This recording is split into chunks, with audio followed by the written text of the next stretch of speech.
This week we're gonna do something that I've been looking forward to for a very long while.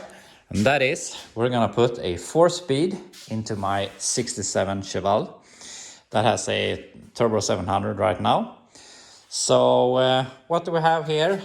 I'm not an expert in identifying these, but I believe with this groove that we have an M21 Muncie gearbox, which I know that has been behind a big block before this, so it's definitely going to hold up for my little 262 with like 120 horsepower or whatever it has.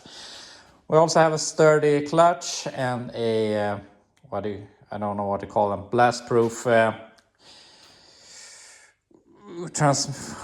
why can't I figure out the names every time? But got this anyway, and even before I got this thing running, I bought this, and I mean, chrome pedals. I can't figure out anything cooler than that. Can't believe why anyone would leave these for chrome, but it's pretty cool. So these are supposed to fit in the Chevelle, so we're gonna get these in. I also have a bunch of other stuff. Since I like manual transmission, I buy a lot of junk from swap meets to have. So I have some extra C-bars. This is, I think, some early 60s pedals assembly. This is supposed to be from a Camaro, so we have some stuff. We have these sort of combined disc. So yeah, I think this is going to hold up the power very easily, and yeah, I think we have everything we need. So also I'm going to get rid of my exhaust. We're gonna build an X-pipe that goes all the way back with some Super 10s. And I might also do some work here on the interior. I'm gonna remove the seats and might fix that patch so we can paint here in the front. And yeah, we'll see down the week how far we go. So I'm gonna go ahead, put this up on jack stands and remove the seats and stuff like that. We have it up on jack stands, and I haven't really had this thing in the air since I got it inspected and roadworthy. So maybe a good time to look over some things. And one of the reasons, or the biggest reason for me wanting to get rid of this exhaust is because I hate it. I mean, I like loud cars, but I don't want it to be in my face. And also I think that the exhaust gets wrapped up in the wheels and it gets into the car when you're having the windows down. But I have had a rattle in this thing that is crazy. And I believe it was this muffler, and now that I am under here, I can confirm that because something is definitely loose inside of there. So if I want to use these again, I have to cut them open and re-weld whatever baffle that has come loose. But anyway, all of this is going because we're going to make an X-pipe here. And yeah, just an overall nicer exhaust than this. This was just temporary before. But anyway, we're gonna start disassemble all of this, remove the exhaust, remove the transmission so that we can start bolting up the other stuff. And I realized something, and that is I shortened this drive shaft to work with the 700. And if you look at this, I don't know if you call the part in the drive shaft the yoke, but we can call it the yoke in the drive shaft, is at this angle. And if we go here to the back, it's at this angle. So I have welded this together in the wrong way because they are supposed to be the same on both ends. So I've put this 90 degrees wrong. I don't know how I managed to do that, but apparently I did. So anyway, this drive shaft has to go, but I mean, I haven't had any vibrations or stuff like that. So you can see, I mean, it haven't been any problem, but I don't think it's gonna work anyway with the Muncie. So yeah, gonna get rid of this and all of the other stuff so that we can start bolting in the manual stuff. So I thought watching me pull down a transmission isn't that much fun. So I was just powering along here, removing everything, and I'm basically done, but I can't get the transmission down because it is hitting the headers on both sides, which I have never had this problem before. So that's a bit weird, and we're also hitting the floor here, so we can't go back, we can't go down. I've tried twisting it, but I can't twist it now. So I have to at least loosen up the headers. And I was planning to change the gaskets at the cylinder heads anyway. So yeah, yes, have to loosen it so we can get this thing down. But it was a problem I didn't really anticipate. Finally got the transmission out. So, I mean, it wasn't that much problem. I only have to take off the passenger side header. And as I said, I was going to loosen this anyway, because I was hearing an exhaust leak. And as you can see, I mean, the Chevy small blocks has a real problem with here between the middle cylinders. And also these are gaskets for cast iron manifolds. So I'm gonna buy some better gaskets and some high temp RTVM put on that later. But anyway, for now we have everything off so that we can start rebuilding it with this stuff. But I'm gonna take all of this outside and wash it, so it will be a little bit more nice to put together. Also, I gotta go out and find a flywheel, because I have a lot of flywheels, but gotta pick one out. So yeah, we're gonna wash that, and when that is drying, I'm gonna order some bolts for the flywheel, and we can start disassembling the seats and the center console, and yeah, start fixing the pedal stuff. I went ahead, cleaned the transmission, and the bell housing is called. I don't know why that word just came into my head, but a bell housing, that's what it is.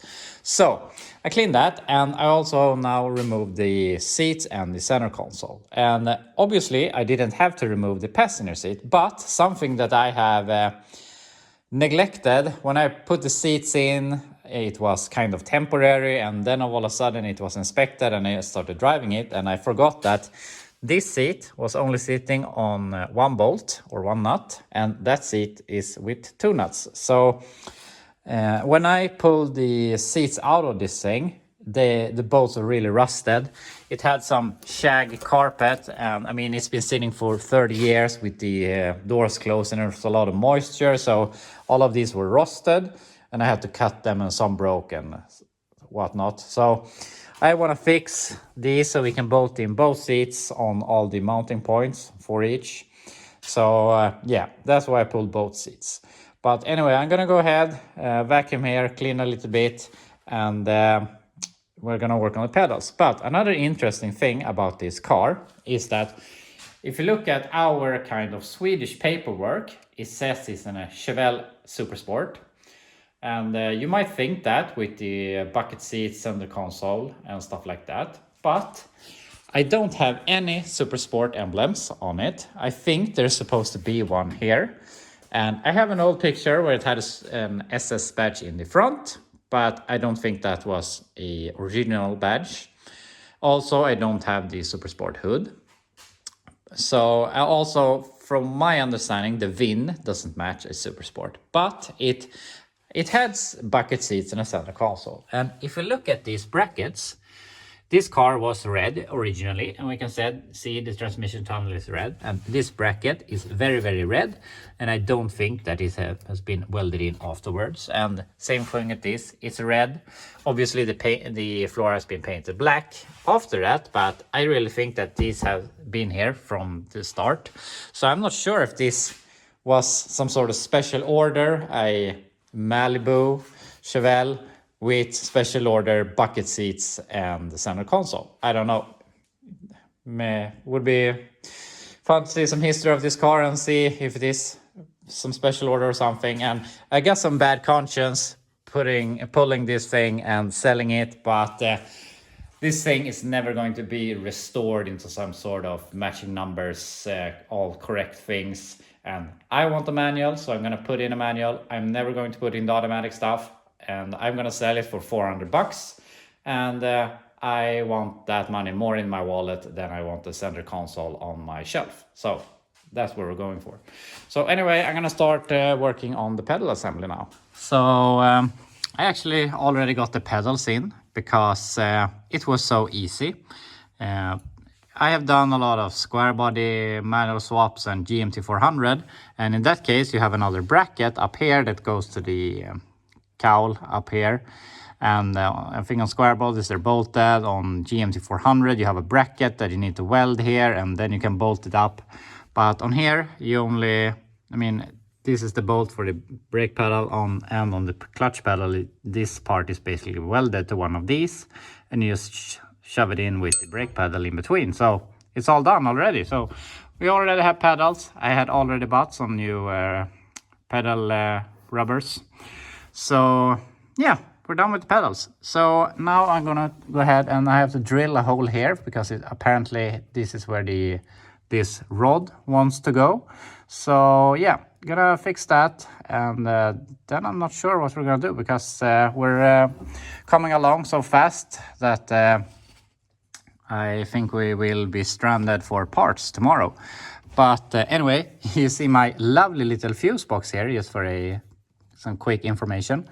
My original fuse box is here in the background, and it is so rusty. You can see that one of these tabs over here has rusted off. So all of the fuses here was totally, it was impossible to get any sort of connection. So I just took all the cables and pulled them up here and connected with this sort of cheap aftermarket. But it works. So, I mean, whatever works. But anyway, I'm gonna drill that hole and see how much we can do today.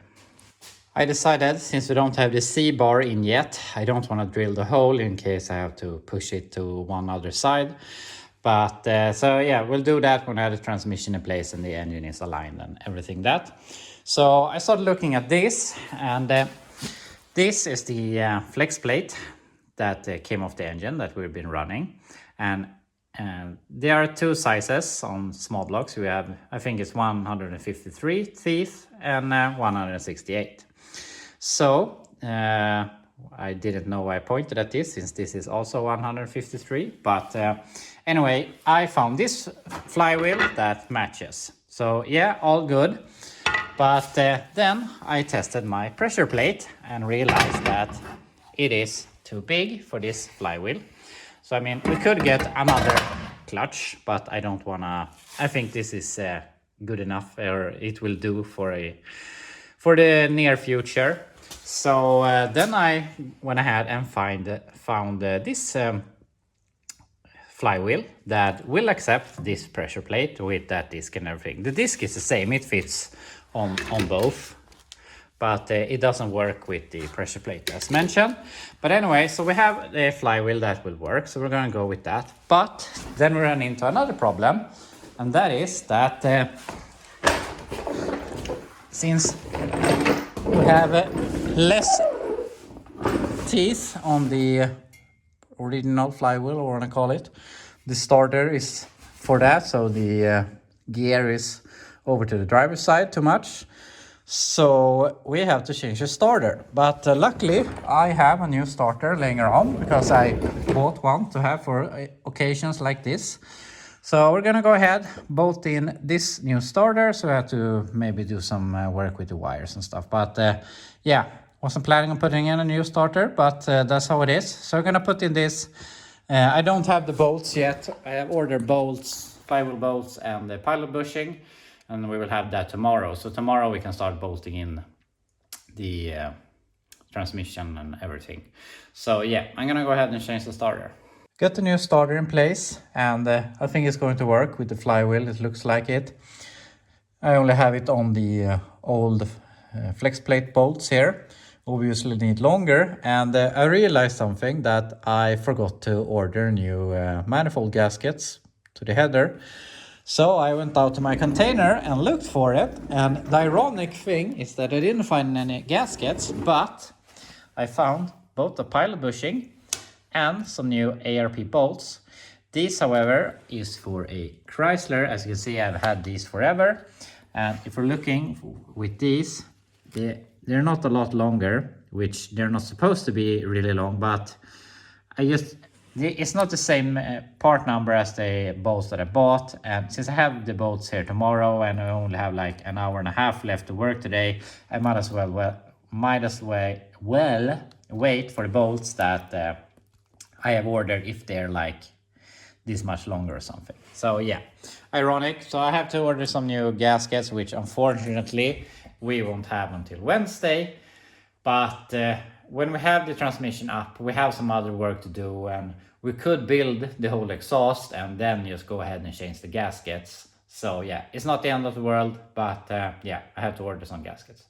So yeah, I'm gonna think a little bit here what we're gonna do now. I was just on my way out here in my tent to pick something up, and I saw this, and I just wanted to talk a little bit. Last Friday, a guy from Norway came here and he picked up the two-door hardtop body that we were working with before with this. And I got some money and some parts, and one of the parts is this bench seat. And I can't really decide if I want to go with a bench seat in this thing. My plan was to go bucket seats, not these seats, but some sort of buckets. But I can't really decide if I want to go bench or buckets. So what do you think? Should we go with the bench? Or I think the car is a little more race car, and I think that it would fit with some bucket seats instead, or some race seats or whatever, but not a bench. But I'm really stupid, and I have some other plans for the bench also that makes me want to keep it and not put it in that project. And that is, I plan on putting it, or I want to put it in this thing. And I mean, there's no reason that anyone would save this thing, but I really want to make this thing a car again. So my plan is I'm going to cut the roof of this thing, make the convertible, and it would be really nice with a bench seat. The guy from Norway also had a disc brake kit, so I have front brakes for this thing.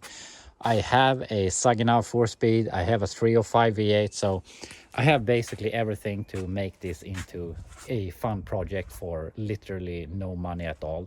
So yeah, stupid ideas. He also brought me these doors, and my hope is that maybe we can use the window regulators on the two-door post.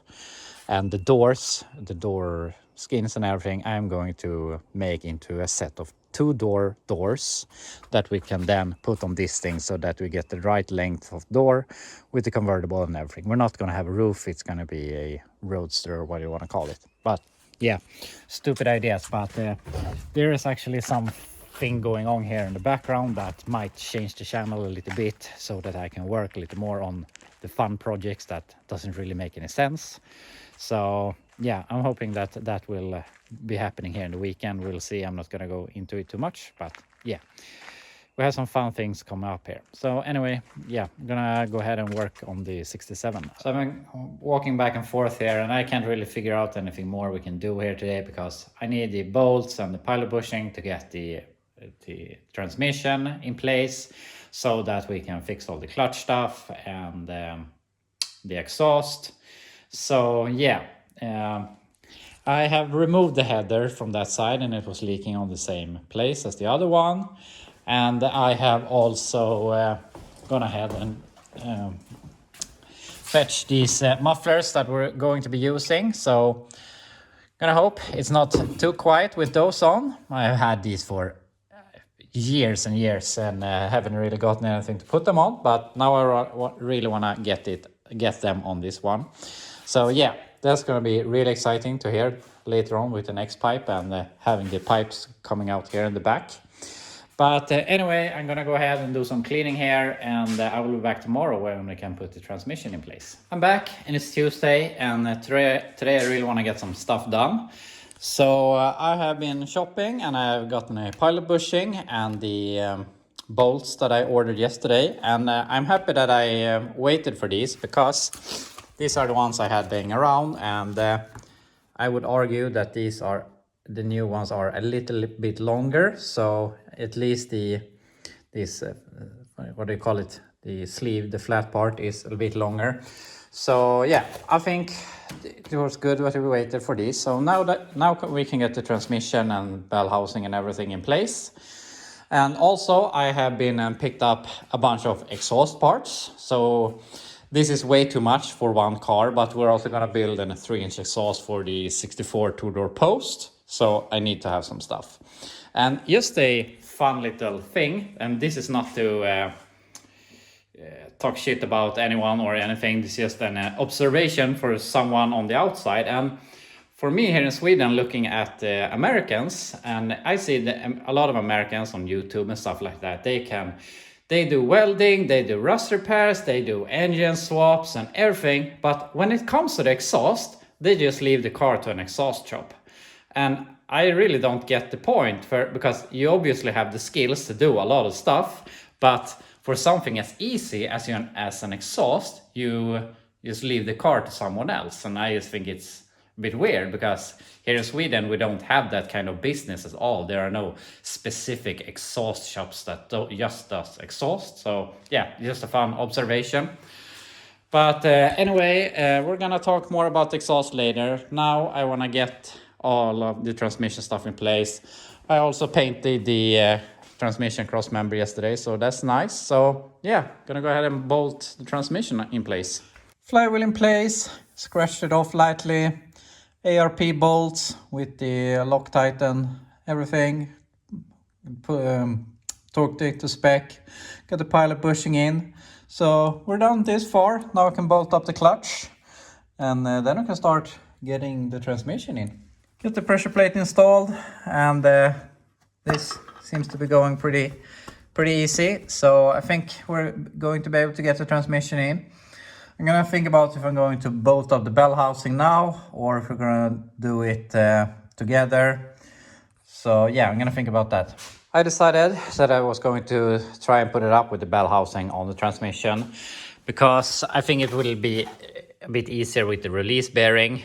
And this clutch fork can only go in this way because of how it's fastened. Here you can't push it in like this, so I can't do this in afterwards. And if I have this in place, I have to align the probe bearing when I'm pushing in the transmission. Yeah, I think this will be easier. So I'm gonna try and see if this will work. I think it will. So I'm gonna rig up the camera and you will see me struggle.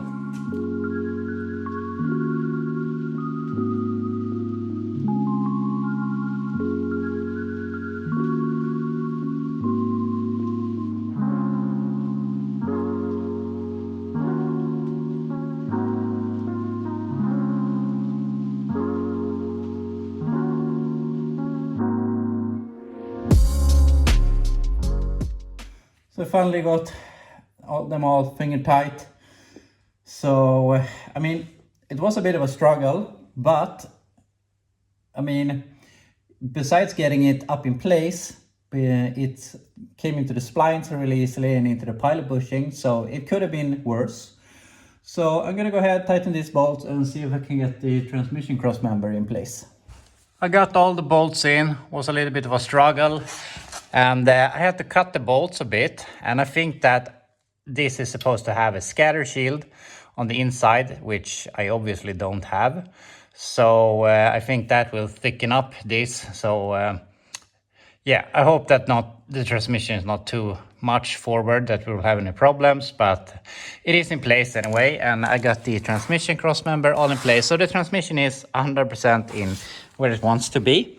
And I have also butchered the floor, so don't look too much at that. We're gonna make this nice and tidy when we're done. But I got the shifter here in place, so yeah, really satisfied this far. So I have to do one quick thing, then we can continue working. So I would say it's mandatory to test drive here in the garage like this. I mean, it was 10 years ago I bought my house, and at the same time I sold my, I had a 1960 Biscayne 2-door post that had a 4-speed, and that was the last time I had a 4-speed car. I've had some trucks with manual transmissions, but I mean, it's not really the same. So this is, for the first time in 10 years, I have a muscle car or something with a manual transmission. So it's been a long time waiting, so I'm really excited for this. And it seems to be working great. This shift linkage seems really solid for being what it is. So yeah, I'm really satisfied with this. So I think now we have to look on drive shaft. We can put on the headers. When we have the headers on, we can put in the C-bar and get all of the clutch linkage to work. And yeah, you just have to keep on going so we can drive this thing. So I'm working here on the C-bar, and I have it in place, but I had some problems that I could have avoided. because when I put it in, I only saw the mounting point that we have. It's hard to see, but there's a hole there. Then that was the only one I saw. So I started to look at that, and I saw that, I mean, there's a bend here, so it should be able to go here. But it was too tight, so I took it off, heated it and bashed it and everything, just to realize that this isn't going to work, because this is going to hit the control arm if I put that bar over here. So then I realized that there's a hole back there, and I mean, that's where it's supposed to go. So some unnecessary bashing, but it is what it is. So that is in place temporary, because now I have to weld in this bracket up in here, so that we have all of that. So I'm gonna go ahead, weld this, and then we can go ahead and try the rods that are going from the pedal to the C-bar and to the C-bar to the transmission. So we're gonna fix that. We have all the linkage hooked up. I got the bracket in there tacked in place. So now we actually have a functioning clutch pedal. And I gotta say, it's a bit easier than I thought it would be. So I really hope everything's okay, but it feels okay. Something that I have to check later is that there's supposed to be a rubber here to stop the pedal from moving too far, because then the rod down under falls out and we don't have any clutch. So I have to fix some sort of stop for the clutch pedal, but for now it's good. And I would like to try if it works, but to do that I have to put in a spark plugs and put in a spark plugs and spark plug wires, but I mean, that's not a problem, but we have to remove them directly to put in the gaskets later on. And we only have about an hour left for today, so I might as well wait for the gasket, which I will have tomorrow morning. And we can put this together permanently instead, and then we can try the clutch. So yeah, I'm gonna go ahead, fully weld the bracket in there, and then I'm going to start looking at the drive shaft. So drive shaft, obviously the 4-speed is a lot shorter than the 700. So we have a problem back here. And the ironic thing is that if I hadn't have shortened this for the 700, this would probably have worked with the 4-speed, since this is a short 350 transmission car before. But we're not gonna cry about that. We have used the 700 for a while and enjoyed the vehicle. So yeah, it's a bit sad, but what are you gonna do? So this drive shaft isn't going to work. And I was thinking if I should cut this piece out of another drive shaft and lengthen it, but I don't think that's going to be good in the long run, because now we're going to a 4-speed, we're going to apply more force, or there's going to be more forces back and forth, and maybe sometime in the future I put in a bigger engine and stuff like that. So I want to have a good drive shaft, and what I have is this one. And it is obviously too long. I have above 20 drive shafts, but since I have done mostly truck stuff, they are too long. So I have this one, and I'm not gonna tell you in inches, but it's 164 centimeters long, and I want it to be 153. That's a little more than 4 inches shorter. The thing that is good is that if we compare it to the 64 two-door post, I had to, since this part was too short on that, I had to shorten it in both ends. But in this case, I can shorten it down to here, and we can still be in the thinner part of the drive shaft, so that we can only shorten it on one side. The bad thing is that this have bigger U-joints, so I have to buy one conversion joint, and I have to buy a new one in the front, because this is totally done for. So and the thing with that is it's too late for today to order to have them by tomorrow. So unfortunately I can't have new U-joints until Thursday, which means we can't have a drive shaft in the car until Thursday. But I mean, it's not the end of the world. The thing is to build the exhaust, since I'm going with an X pipe and we need X to go here somewhere, I need to have the drive shaft in place. But I think I'm gonna go ahead and rig something so this can hang like this where it wants to be, so that we can start mocking up the exhaust and working on that. I got the drive shaft taped in place so that we can start building the exhaust.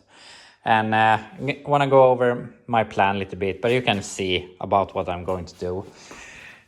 These are universal X-pipe things, and I was debating myself if I thought that this was good enough for this car. And I mean, I was thinking that maybe I should, this was pre-made, but I had another idea if I should just buy some 90-degree bends, cut them in the middle and push them together. But when you do that, you don't get the straight overlap, because when you push them together, it becomes like an S, which I didn't want. And also I was thinking, if you make it 3-inch here in the middle, you basically have just 3-inch here when you have double 3-inch everywhere. So I was thinking back and forth, and my engine right now only needs like a single 2-inch exhaust. So this is going to do just fine for this engine, for 500 horsepower or whatever. We still have 3 inches and we have a bit of a crossover. So yeah, this is going to do. So I'm going to go ahead and start mocking this up. I have already checked a little bit. So if I push these in to this with this measurement, we have the exact same width as between the headers. So if you just put some piece of pipes there, we can push this all onto that, and we will have this in place. Then we can just push on these, and I think we have to add some length here to get the mufflers out from the drive shaft that we will have here, but we will see. And we just added a straight piece of pipe there, and very fast we will have half of the exhaust done. Then we can start figuring out how we want to go over the rear axle. And for that I have these pipes so that I really like, a lot of bends. So yeah, I think we can manage with this. Otherwise we just buy some more pipes. So yeah, I'm gonna start mocking this up. So this is the start of the exhaust. Just added some short pieces here to the header. 45 angle, X-pipe, 45 angle, some straight pipes into the mufflers. And I'm probably gonna cut this back a little bit, about 2 inches or so that we get maybe aligned with this cross member. Then we can start building the back stuff. But before we do that, I wanna start tacking everything in place here and add some hangers here to the back. These are some old hangers, so that the front piece of the exhaust is all rigid and where we want it to be, hanging how we want it to be. And when that is done, we can start figuring out how we want to go over the rear axle and out. So yeah, but anyway, I don't got any more time today, so I'm gonna leave it at this, and tomorrow we can start tacking this up, making this front portion, and when that is fixed, we can fix the rest. So I will see you tomorrow. I'm back, it's Wednesday, and today I really want to get the exhaust done. And I have spent a little time this morning, just you don't see any difference, but I have aligned everything where I want it. So the X is in the center and whatnot. So I'm going to go ahead and tack the front piece up to here. So that's good, and then we can start measuring how far we want to push these out and tack them and decide the length of these and all of that. I have the new gaskets for the headers, but since I have put some work into getting this where I want it to be, I want to tack this before we put in the gaskets. So I'm going to go ahead and work our way back to the mufflers and move the hangers. And when we have all this tack, we're going to put in the gaskets, put all of this back up, and then we can build the back half. Now I got the exhaust tacked in place all the way back here. So it's sitting on its own hangers. It's nice and sturdy.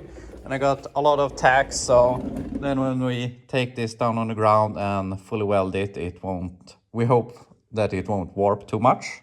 But yeah, I'm really happy with this. So now we can start thinking about how we are going to get over the rear axle, which will be a little bit of a pain because we have to bend up, turn to the side, over, turn again. Yeah, it's going to be some work, but we just have to do it. But yeah, I'm really happy so far. So just gotta keep on working. So here we have the piece mocked up that is going over the rear axle. So there is a lot of bends everywhere, but I think it turned out good. And I really understand why people just put a bend on the muffler here. but I really hate that. But it's a lot of work to do these and make it look nice. And I think it's a bit hard because I don't want to pull it under the frame, and I especially don't under the tank. But it's hard to get it to tuck under here inside the quarter. But I mean, if we're looking like this at quarter height, or I mean rocker height, we see it a little bit, but as soon as we get a little bit up, we don't see it. So I think this is going to be good. So yeah, now I only have to do the easy thing of replicating this, but completely the opposite on that side.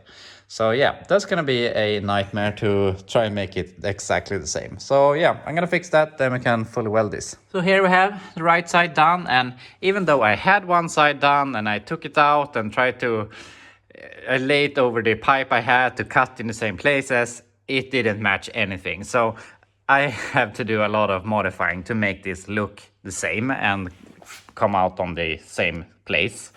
So yeah, we're done. So what I'm gonna go ahead and do now is I'm gonna remove these back sections, weld those, the front section, and weld that. Then I'm gonna loose up the headers, put in the gaskets with some RTV, and put everything back together, and then we'll be back to you when we can try and start this. It's been a few hours. It took a little more time than I was thinking, and that was mostly because I have sold this El Camino frame that we bought a few weeks ago, since I have sold the body and whatnot. So it took a little bit of time to show it to him and load it and everything. So I am going to transport it to him tomorrow. But I have the exhaust fully welded, fully done. So the only thing that is left to do is to fix a rear hanger. I only have some zip ties now, but it is connected all the way, fully welded, and it's really sturdy.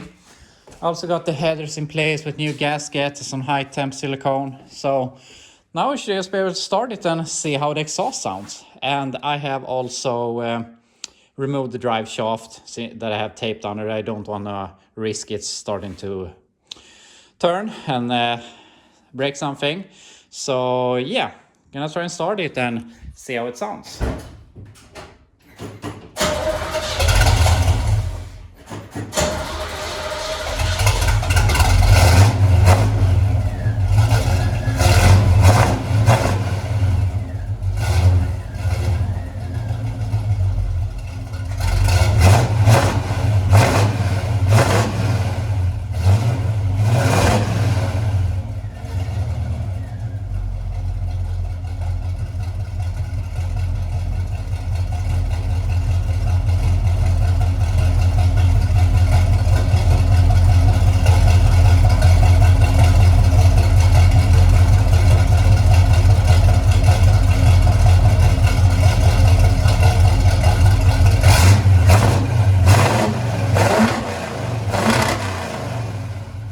Okay, so I gotta say that I'm actually a bit disappointed at the exhaust note.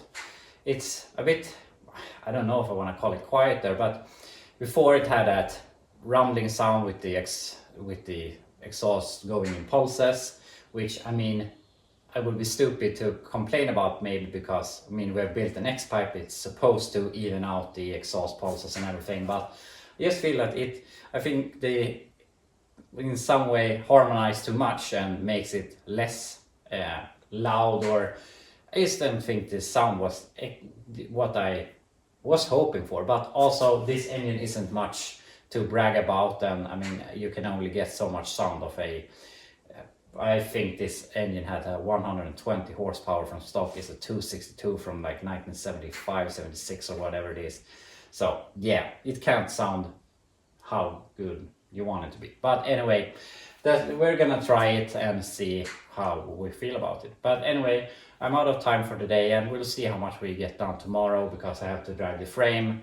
It's about 2 hours, and I'm gonna pick up some other stuff on the way. So yeah, most of the day tomorrow will be lost, but I'm gonna pick up the Jew joints. So we'll see if we can make a drive job tomorrow. But anyway, let's we'll continue tomorrow. I'm back. It's Thursday today, and I have been away this whole start of the day, and I have dropped off the frame at the buyer's place, and I also done a lot of errands. And what I've done is I have I was away, and I have bought these front seats and I have bought that back seat. So these seats are going into the 64 Chevelle. And I know that these seats maybe isn't the nicest, they're a little bit too modern and whatever, but I paid $150 for them, and they have seat tracks, they are foldable, and they are seats. I didn't have any for it, so now we have a pair of seats. Maybe we change them out, maybe we don't, we'll see. My plan is I'm gonna color these black with some vinyl paint, so yeah, we'll see how it turns out. And this is the back seat that I bought. It's from what he said, it's originated from a Nova. Then it has been in a 55 Chevy, so I think it will work in this. We maybe have do some modifications, but so plan is paint those, the back seat and the front seat black. So yeah, we'll see. And while I was away, I got a delivery on my new rear tires.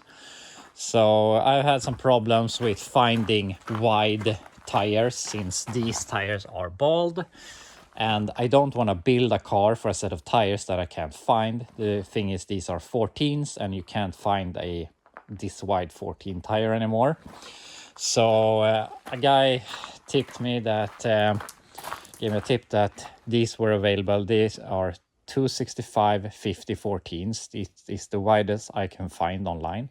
And I paid $130 per tire. So I thought that was reasonable to get some new tires on this thing, and I think they will be wide enough. And if you're curious, these are some 15-inch tires that my dad gave to me, and some slicks. So even though this looks like they would work on this, they are 15s and it is 14s on the car. But anyway, I'm really happy I found some seats for the Chevelle. So the day has coming along pretty nice. The bad thing is that I was going to pick up my new U-joints for the 67 Chevelle, but unfortunately they haven't got them, so I won't be getting them until tomorrow, which put a little damper here in my schedule, because I really wanted to get the drive shaft into the car here today. And I was contemplating if I should shorten it now and take everything apart so that tomorrow we can just put in some new U-joints, but I really want to tack it in place, test it in the car, and if it's good, then we can fully weld it. So yeah, it's a bit of a bummer. So I've been contemplating back and forth here, and I think I'm going to do some sort of lengthening of this drive shaft just for now, because as I said, it's Thursday today, and tomorrow Friday I want to do some other stuff, because one of the thing is a guy messaged me the other night and said that he has an El Camino locally here that he wants to sell me for $1,000, and I don't know anything about it, but I might go and pick up that tomorrow, and I have some other things I want to do. So for that I want to get the garage cleaned, or I want the Chevelle out of here.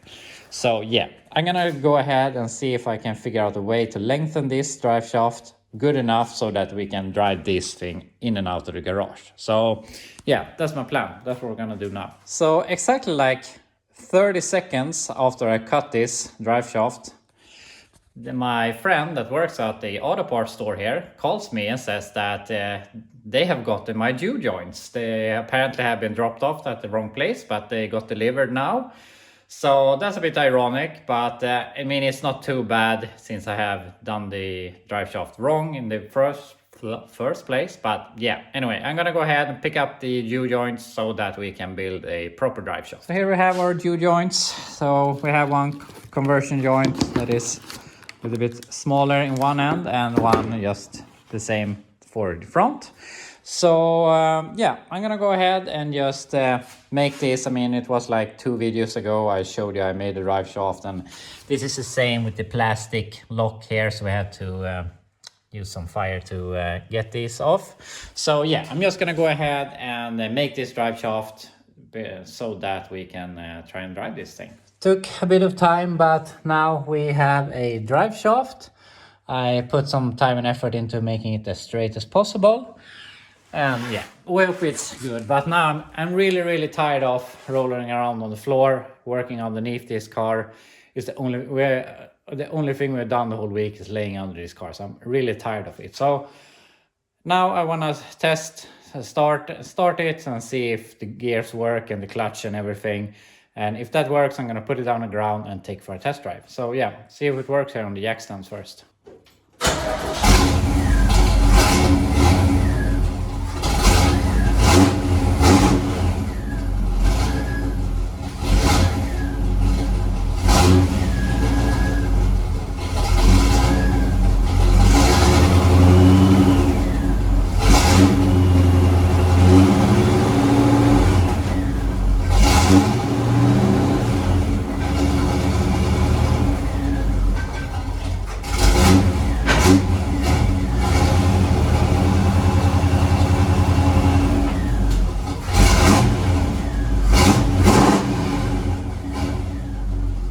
So it seems to be working, so that's really positive. So let's throw it down on the ground and try and drive it out to the garage.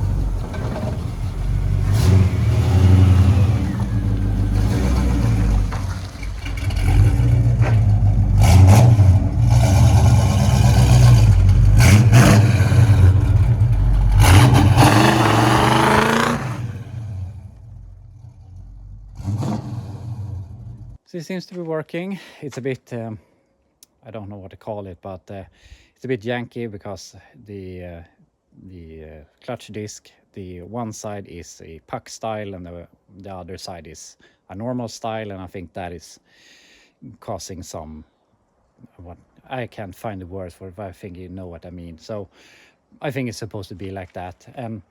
I'm thinking now back and forth if there's something obvious that I missed that I should fix before we test drive it anymore, but I can't really figure something out. So I'm gonna test drive it here a little bit in my neighborhood, and then we can take it out on the main road. So everything seems to be working great, so we're gonna take it out here on the main road.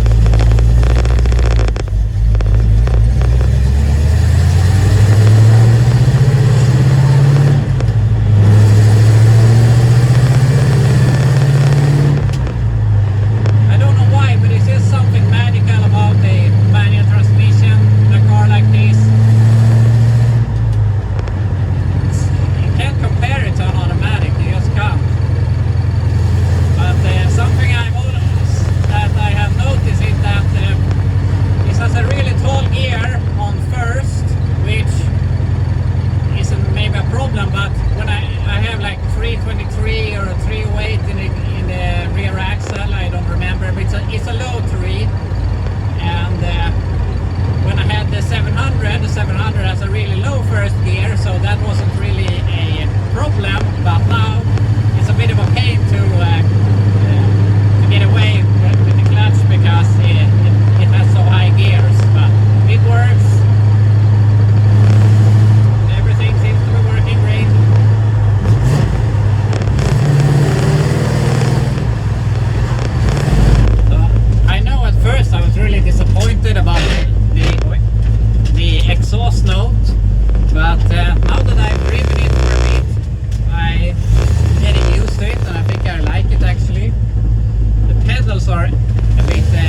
So it seems to be working really good, and it's a bit annoying with the high ratio on first gear, because with the 700 it was really easy. I mean, you could quickly get away, and it was chirping the tires, and now I can barely clutch dump it and burn the tires. And I mean I have a weak engine, so I'm not surprised, but it would have been nice to have a little lower gear ratio on first. I do not want to change the gear ratio in the rear axle, because I don't want to rev as much on highway speed. But yeah, it is what it is. We have to do some stuff. The brake pedal is going a bit rough, so it wants to hang on the brakes a little bit, and we have to fix a stop for the clutch pedal and stuff like that. But overall, I'm really satisfied. We have a nice new exhaust, which we have to bend a little bit because it's hitting the floor. Yeah, we have a bunch of stuff to do, but it is manual transmission now. It has a new exhaust, so yeah, I'm really happy. So thank you so much for watching. I hope you enjoyed it, and I will see you in my next video.